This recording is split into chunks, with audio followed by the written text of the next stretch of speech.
All right, talking to Coach Shawn Clark for the offensive line, and first of all, out the gate, I know last time you and we talked a little bit about barbecue and smoking barbecue, and for Father's Day, I got my smoker to work, and I knocked out 4.5-pound brisket, and it was wonderful. I just want you to know that I made that leap. I've been working hard at that. That's the craft I've been working at. I'm impressed. What kind of smoker was it? Masterbuilt was the name of it. So, we'll take some notes. I got a sugar-free barbecue sauce I'm going to try for the next one. So we'll leave it at that. I got my own dietary things. But I want to get out in there just showing something that I've been working at over the time. You and the O-line have been working really hard. Coach has mentioned guys' bodies have kind of transformed and gotten in better shape. As we talk about that, what's going to be different about the coming practices as we get into football proper versus those, especially from the O-line's perspective? Well, I think one thing that we came right from the off season, from February right to spring practice, and now you've had a few more months to work with your players, be with them. You have so many hours per week you meet with them, be on the field and doing individual stuff. And now it's really to see how much we've grown. I mean, that's what I'm most intrigued about is to see how much we've grown throughout this whole process and how good we can be. And all these questions are really good until you put the pads on and really see what you got. You really don't know. But as far as their work ethic, they're willing to do whatever you want to ask them to do. It's been phenomenal. They're a fun group to be around. They want to win. They want to be good. And that's 99% of being a great program is you want to be good. And they put the work into it. So we just hope that start tomorrow, all their work comes to fruition. And something I always wondered about too, and I put my own, semi-pro O-lineman hat on when I think about this too, is like last year these guys had, we'll call it a 1,600-yard rusher, right? The O-line's a big part of that. This program in particular has been good running the football for some time, even back to Coach Frost's previous time. Right. Here they've even been running the football. Is that something you guys carry with pride that you're trying to kind of move along? Is that something that comes up? I think so. It's better to win football games. You have to run the football. And if you become one-dimensional, then the defense really has you. So there's been some really good offensive lines here in the past, really good offensive line coaches that have been here. So we want to make sure we do our job. It's just DYJ, do your job. Let those great running backs and tight ends do their job and do open holes. And a lot of times those holes are small. The running backs have to be faith runners. You have to believe it's going to be there and just hit it. So again, that's our job as an offensive line to create holes and protect the quarterback, and I hope we can do that. Well, and in full disclosure, talking about tradition, Coach Hand is how I got into bringing up smoker questions to the offensive line. So you got to blame him on that. I just kept it alive with you, Coach. That's what it is. But and let me ask you this: you have an interesting perspective. You've come in, obviously. I was interviewing you the first time you were the head coach over at App State, over here for the Cure Bowl.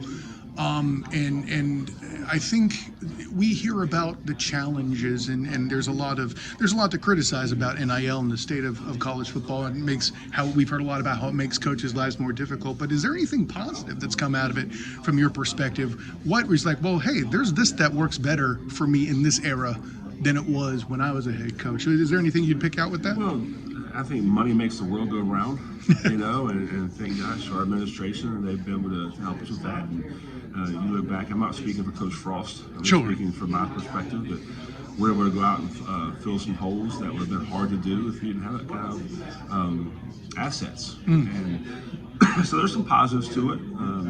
There's got to be some kind of more rules to it, but there's some positives too, and I do believe our players should be able to get compensated for their play, but there has to be some rules as far as this goes. And do you think just kind of by nature this has developed maybe a stronger relationship between coaches and administration? You guys have to communicate more now in this area. Yeah, you would think. We have to be on the same page, and it starts from the top down, and from our president to Terry to Coach Frost. They have a great line of communication. Coach Frost keeps us informed, and again, this is UCF's in a great position to do great things in the future. And I got to ask this one just because as somebody who likes O-line play, man, with this crew, what excites you most as you're getting ready to get in, get the pads on where it matters, really develop this group as we're getting into practice here coming up? What is something that excites you most about this group? Probably one of the biggest things, I think we'll have more depth than I've had as an offensive line coach in the last 25 years for me personally. I think we have 8 to 10 guys who go in and play winning football. There's going to be competition throughout fall camp.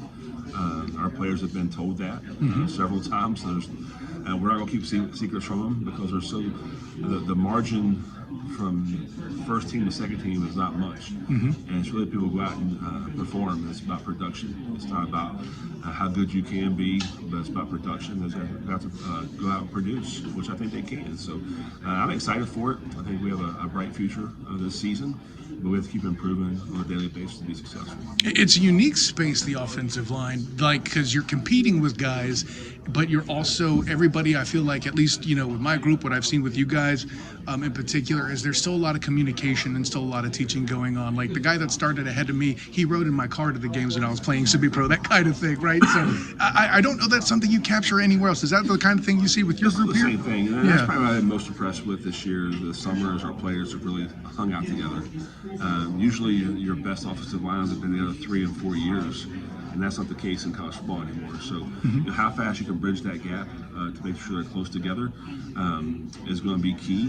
They've done that, hanging out, going to bowling, going fishing together, going to each other's homes, eating dinner, and that's the fun part about college football's relationships.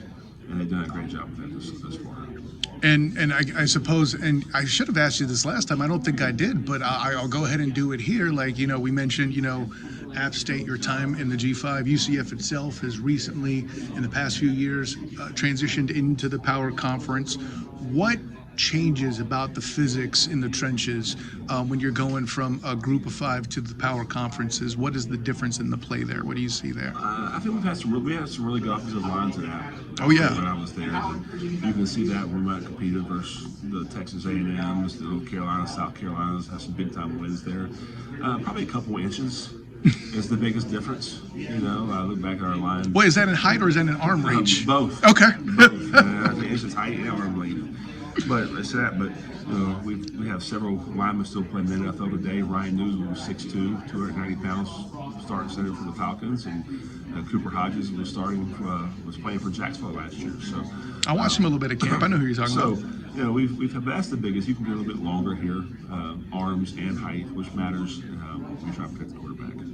So you're going to have me going too. I do a Jags podcast as well with that O-line and all the movement there. Cooper's got a chance to get in there. He's just got to fight his way up. So, that's right. Coach, that's a great time, and we'll talk again soon. Thanks very much. Thank you very much. All Appreciate right. it.